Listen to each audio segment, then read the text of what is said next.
Bueno, y ahora sí, ahora me voy a hablar con Renato Operti, vamos a hablar de educación, el magíster Renato Operti, EDUI 21, y vamos a hablar de 10 claves o 10 pistas por las cuales tenemos que transitar. Muy buenas tardes, Renato, bienvenido. Buenas tardes, Cris. Como siempre, un placer hablar contigo y como siempre empezando por decir la relevancia que le das al tema educativo, que podrá haber algún otro tema, pero el tema central del Uruguay va a ser y seguirá siendo el tema educación, ¿no? Empieza, sigue y termina ahí, ¿eh? Termina ahí, independientemente del color, de la afiliación, del gobierno, del partido. El tema central del país, ponernos de acuerdo sobre qué queremos para la educación, porque ahí nos jugamos el destino de un país sostenible, ¿no? Como lo hemos hablado varias veces, un país que pueda sostenerse en lo cultural, en lo político, en lo social, en una sociedad de cercanía, de inclusión, y bueno. Hacerle frente a los cambios, a la disrupción. El tema de educación en el tapete. Bueno, pero hablemos de esos 10 puntos, ¿no? Que tomamos como punto de partida. Correcto, mira, yo empiezo por decirte lo siguiente, Cris, que hoy por hoy en la discusión educativa mundial, el tema central, uno de los temas centrales es cómo generas aprendizajes, que sean relevantes, que sean motivantes, que le den al alumno una oportunidad real de aprender, en fin, que poner los aprendizajes en el centro de la discusión. Y nosotros hemos desde EDUI 21, en el libro abierto que hemos presentado en mayo pasado, planteado 10 pistas o 10 puntos fundamentales que nos parece que hay que discutir sobre el tema aprendizaje. Empezamos por el primero, que es el que tiene que ver con lo que hemos discutido alguna vez contigo, que es los avances de las neurociencias, que nos están diciendo muchísimo cómo somos nosotros como seres humanos, cómo somos en nuestras relaciones con los demás, cómo nos comportamos, cómo nos valoramos, cómo razonamos, cómo nos emocionamos, todo el tema que hemos hablado de la empatía, de la capacidad de conectar con el otro. Y bueno, los avances de la neurociencia nos están diciendo que cada cerebro, cada uno de nosotros, cada uno de nosotros en particular, es un mosaico de características. O sea, nuestro cerebro es un mosaico único de características, no hay dos cerebros iguales, y todo cerebro juega un rol central en el acto de aprender. Y aquí hay una relación interactiva que es interesante tener en cuenta. Nuestro cerebro de cada uno de nosotros incide en los aprendizajes, en qué aprendemos y cómo aprendemos. Pero a su vez, la manera en que nos enseñan, la manera en que nos educan, la manera en que nos motivan, nos comprometen, también incide en el aprendizaje, en el cerebro. Esto es, el cerebro incide en los aprendizajes, pero los aprendizajes inciden también en el cerebro. Es decir, los aprendizajes que adquirimos, por la manera en que nos educamos, por la manera en que nos relacionamos con los demás, también incide en el desarrollo del cerebro. Por tanto, es una relación de ida y vuelta, con lo que muestra la importancia que tiene la educación en el desarrollo del cerebro de cada uno de nosotros. Y fundamentalmente, Cris, dos cosas que son importantes tener en cuenta, ¿no? Que es las políticas de apoyo al desarrollo del aprendizaje. Son claves tanto para anticipar dificultades de aprendizaje como para fortalecer oportunidades de aprender. Es decir, los buenos sistemas educativos en el mundo son aquellos en que tienen buenos sistemas de detección temprana de dificultades del alumno para aprender y los apoyan. Por tanto, de alguna manera los aprendizajes inciden en el desarrollo cerebral, inciden en el desarrollo del cerebro de cada uno de nosotros y nos permite aprender más y mejor. Por lo tanto, toda política que tenga que ver con estimular tempranamente el desarrollo del cerebro a través de aprendizajes relevantes, motivantes, es central. Por tanto, el primer punto para nosotros es cómo desde los aprendizajes, cómo desde la propuesta educativa se puede potenciar el desarrollo de cada uno de nosotros como un ser único, especial, porque en definitiva lo que hoy muestra la neurociencia también, que cada uno de nosotros es un ser único, especial, no hay dos seres iguales. El segundo aspecto que nos parece importante es señalar que en todo el proceso de aprendizaje, en todos los procesos que nosotros aprendemos, en la escuela, en el liceo, en la escuela técnica, en la educación inicial, hay una secuencia de factores, una secuencia de etapas que son importantes tener en cuenta siempre cuando uno intenta generar aprendizajes en el otro. Primero está la atención del estudiante, generar la atención. Es decir, si no generamos la atención del estudiante hacia lo que uno va a enseñar, difícilmente se genera aprendizaje. Primero la atención, cómo lograr la atención del estudiante. Segundo, su involucramiento activo, es decir, que el estudiante se sienta comprometido con lo que estudia, que encuentre la razón de ser, la razón de por qué estudiar, por qué aprender esas cosas. Tercero, fundamental, Cris, es la devolución de la información por el docente. Esto es, uno aprende en gran medida por la retroalimentación, por las opiniones, por los comentarios que hace el docente para que uno siga aprendiendo, para que uno pueda fortalecer y pueda de alguna forma consolidar sus aprendizajes. Y por último, lo fundamental, que es el proceso que viene después que uno recibe la retroalimentación de los docentes, que es consolidar los saberes, es decir, cómo uno consolida lo que uno va aprendiendo. Claro. Y eso aparece cosas interesantes a tener en cuenta que tienen que ver con todas las políticas que un país tiene. Por ejemplo, se sabe que el hipocampo cerebral, que es un órgano muy implicado en la memorización, que es muy importante, es decir, uno aprende también por repetición, uno aprende también por memorización. Es decir, no hay que descartar la memorización como una estrategia fundamental de aprendizaje. Pero ¿cuándo la memorización es fundamental? En el sueño. Cuando uno consolida sus saberes en el sueño. Es decir, que un niño duerma bien, que un joven duerma bien, que un joven duerma por lo menos 6 a 8 horas. 8 horas es lo deseable, según dicen los expertos. Es fundamental para que pueda ese joven, ese niño, ese adolescente, consolidar lo que ha estudiado, consolidar lo que ha aprendido. Entonces, lo que decimos es que todo proceso de aprendizaje implica generar la atención del estudiante, comprometerlo con el aprendizaje, que se sienta motivado, que se sienta realmente que lo que está estudiando está conectado con lo que él quiere saber. Comprometido. Tercero, que los docentes le den opinión, le retroalimenten, le estimulen ese aprendizaje, que le muestren específica y detalladamente cómo puede aprender más y mejor. Y por último, la consolidación del saber, que viene un periodo muy distinto, que no es en la escuela, no es el educativo, que es en espacios no de centro educativo, que es en los sueños, por ejemplo, cuando uno consolida la memoria. Entonces, ese proceso de aprendizaje hay que tenerlo muy en cuenta. La tercera pista es que no hay aprendizajes desprendidos de valoraciones o finalidades. Esto es, los aprendizajes no operan en un vacío de sentido, de finalidades y de valores. Todo aprendizaje tiene como referencia una visión educativa y un valor. El aprendizaje tiene que ver con consideraciones éticas. Es decir, uno aprende matemáticas derivado a una concepción ética detrás de cómo enseñar matemáticas. O como uno no aprende ciencias, por ejemplo, sin una concepción ética, o no aprende historia sin una concepción ética. Entonces, es importante en los aprendizajes tener en cuenta claramente que no hay aprendizajes desprovistos de valoraciones o externalidades, y que eso tiene que ver mucho con uno desarrolla integralmente a la persona. Es decir, los aprendizajes no se vienen en blandos y duros. No se te está escuchando muy bien, Renato. No sé si... ¿Te moviste? Ahora me escuchas, sí, te escucho, sí. No, decía que un aprendizaje se divide entre blandos y duros.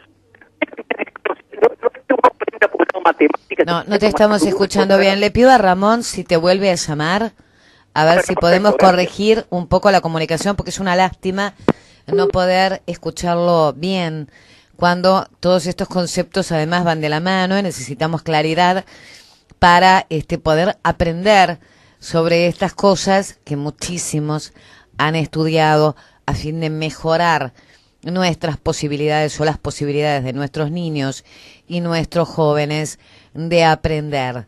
Y esto que decía Renato hace un rato nada más, esto de dormir, algo tan simple como el descansar, qué lástima si lo perdimos, pero bueno, vamos a ver si lo podemos recuperar, aunque son pocos los minutos que quedan para continuar. Está cortado. Hoy tenemos el tema de estar ocupado. Capaz que Renato no se dio cuenta y todavía continúa. Volvamos a insistir un poquito más, por lo menos hasta para finalizar un poco el primer concepto y comprometernos a seguir conversando sobre este tema. Ahora sí, les decía que ese simple consejo de descansar, que es lo que no hacemos, porque a veces cuando tenemos examen no descansamos y seguimos estudiando y nos parece que vamos a rendir más, y no era tan así. De las pequeñas cosas simples, ahora lo tengo a Renato. Renato, te recuperé. Eso de las comunicaciones a veces. A veces nos ocurre. ¿En qué habíamos quedado? ¿Por dónde habíamos quedado entonces para que lo retome? Estábamos en todo el tema de lo que significa el descanso, la comprensión. Hasta ahí. Correcto. Se te escuchó bien. Perfecto, sí. Para retomar ese punto es que el aprendizaje no ocurre solamente en el centro educativo. No ocurre solamente en el acto de la clase, ocurre durante todo el proceso social de una persona, en su vida personal, en su familia, en su entorno. Y lo que dice la neurociencia es que los saberes se consolidan mucho en el sueño. Por tanto, es muy importante que los niños, las niñas, los adolescentes, los jóvenes, tengan espacios muy claros, delimitados en sus vidas para descansar. Por eso, por ejemplo, Cris, en algunos países se está cuestionando el tema, por ejemplo, de empezar muy tempranamente las clases, muy temprano en la mañana, porque los jóvenes, sobre todo los adolescentes de la educación media, tienen dificultades para iniciar tempranamente, y eso no tiene que ver con una cuestión, tiene que ver con una cuestión fundamentalmente de la composición de cada uno, de cómo funciona el cerebro de cada uno, de cómo funciona cada uno de nosotros. Entonces, cómo la política educativa, cómo la política social, las familias se adaptan a la manera en que los niños y las niñas y los jóvenes aprenden, es muy importante. Y el otro punto que quería mencionarte, Cris, es el tema de que en todo conocimiento, en todo aprendizaje, hay un sustento ético. Claro. Estudiamos matemáticas, aprendemos matemáticas, ciencias, historia, filosofía, tú lo nombrás. Y que es muy importante tener un basamento ético de la enseñanza. Una de las cosas que uno ve hoy día es que hay como un renacimiento en el mundo de la filosofía. ¿Por qué un renacimiento de la filosofía en el mundo? Porque cada vez más las sociedades, los sistemas políticos, sociales, educativos, se preguntan el para qué. ¿Qué es de la vida de las personas en la sociedad hoy día? ¿Cuál es el sentido de lo que hacen? ¿Por qué estudiar esto? ¿Por qué aprender esto? Es decir, hay como un renacimiento de buscar los propósitos y el sentido último de lo que uno hace en la vida. Y que todo aprendizaje, en definitiva, tiene que ver con eso, tiene que ver con discutir claramente el para qué uno aprende ciencia, para qué uno aprende a recrearse, para qué uno aprende matemáticas, entonces, para qué uno aprende la lengua. Entonces, todas esas cosas requieren una discusión ética de fondo que es importante que es importante tratar de tenerla siempre y no evitarla. El cuarto aspecto me parece importante señalarte es que los aprendizajes hoy día no tienen límites ni fronteras. No hay fronteras de edades. Todos aprendemos a todas las edades. Uh-huh.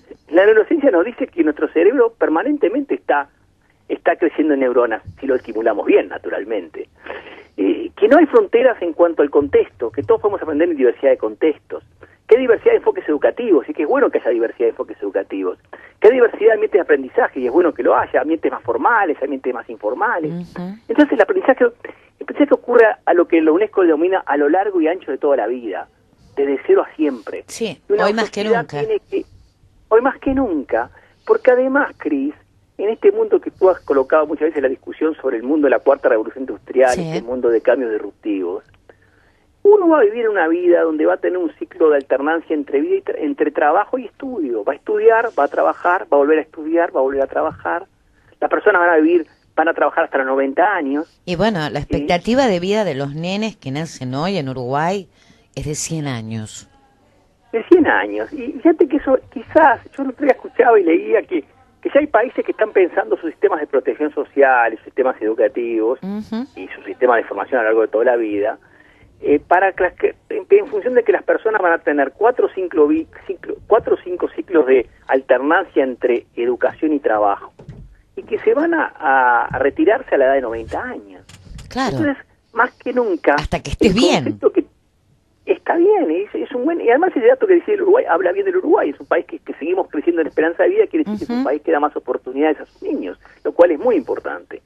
Lo que yo digo es que tenemos que transformar la educación, y eso me parece que es un debate central, que ojalá que el país lo encare en los próximos años, y que esté ahora que vienen periodos más de políticos, esté más en la agenda política, que es cómo generamos un sistema de formación a lo largo y ancho de toda la vida, que integre diferentes ofertas educativas, que permita a la persona formarse siempre. Por ejemplo, en Singapur, del cual hemos hablado alguna vez, uh-huh, el Estado le da a cada trabajador, un número de horas determinadas por año para que ellos puedan utilizarla para formarse en cosas que tienen que ver con su recalificación, con sus intereses, motivaciones. Por eso no podemos, cuando hablamos de educación no hablamos de los aprendizajes acotados a primaria, media o educación técnica o la universidad inclusive. Estamos hablando de aprendizajes que tienen que generarse a lo largo y ancho de toda la vida. La otra pista, la quinta, tiene que ver con el hecho de un tema que hemos hablado muchas veces, que es la progresividad entre los diferentes niveles educativos. ¿Qué significa eso? Que los aprendizajes se desarrollan progresivamente y que el sistema educativo no tiene que establecer barreras entre niveles.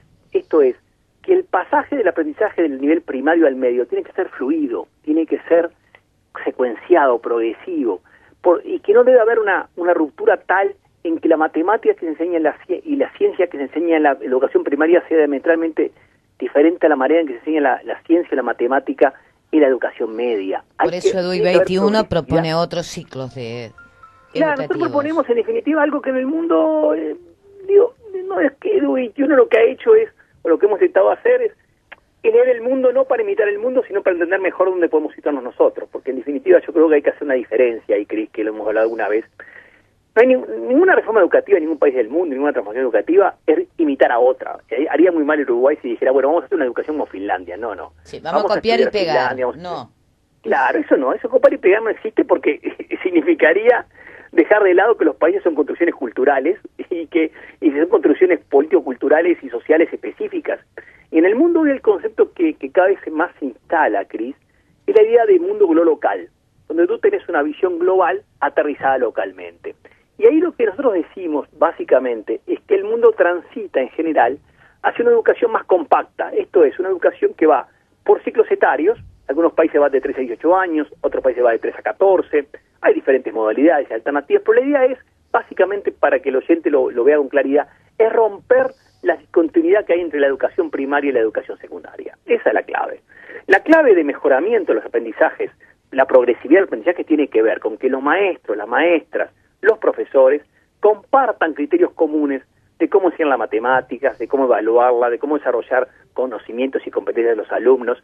Y eso hoy no está garantizado por un sistema fraccionado. Si los países progresan de educación por niveles a educación por edades. Por ejemplo, un país de la escala Uruguay, con una tradición de Estado social como ha tenido Uruguay históricamente, como Escocia, por ejemplo, tiene una educación de 3 a 18 años. Se llaman currículum para la excelencia. Es una educación continua que va de los 3 a los 18 años. Esto no significa que desaparezcan los maestros o las maestras, profesores. Nada, no desaparecen, sino que simplemente todo el cuerpo docente comparte criterios comunes de cómo enseñar, de cuáles son los objetivos educativos comunes, de cómo evaluar, porque uno de los problemas fundamentales que tenemos nosotros y que ojalá que lo podamos ir encarando en los próximos años es que la evaluación en educación secundaria es muy distinta a la evaluación en educación primaria. Y eso hace que, ¿quién es el perjudicado de todo eso? El alumno. El alumno es el que siente muchas veces negativamente la transición de un ciclo a otro. Por eso, en el mundo, la idea progresiva es ir hacia educación por edades. En Uruguay hay algunos avances, porque las cosas no son siempre de tajantes, hay avances. El hecho de que la ANEP haya impulsado un marco curricular educativo común a los niveles es un avance. El tema ahí central pasa a ser ahora es cómo los diferentes niveles de primaria, media, educación técnica se alinean con ese marco curricular, y lo que se enseña en las diferentes escuelas y liceos y escuelas técnicas tiene un amasamiento común compartido por todos los docentes del sistema educativo. Renato, ¿sabés que se nos fue el tiempo? Lamentablemente. Bueno, en la quinta, vamos a tener que volver en algún momento. Pero, claro, te iba a decir, te comprometo para el próximo martes, si vos querés, y seguimos hablando de los puntos que nos faltan, y después seguramente los vamos a ir desarrollando de otra manera, ¿no? Para pensarlo juntos. Sí, podemos ir desagregándolo y viendo las implicancias. Como para resumirlo, te diría que lo importante acá es cómo generar aprendizajes que sean a la vez relevantes para la sociedad, relevantes para el individuo, relevantes para el ciudadano, y que a la vez los conecten con el mundo. Es decir, esta idea de la globocalidad. Es decir, ver el mundo, pero a su vez verlo por el prisma de los problemas y los desafíos locales. Yo creo que ahí está, y entender que cada uno de nosotros es un ser especial y único, ese cerebro de mosaico único de características que somos cada uno. Por suerte somos distintos, pero aun cuando seamos distintos podemos tener puntos en común para poder aprender más y mejor, ¿no?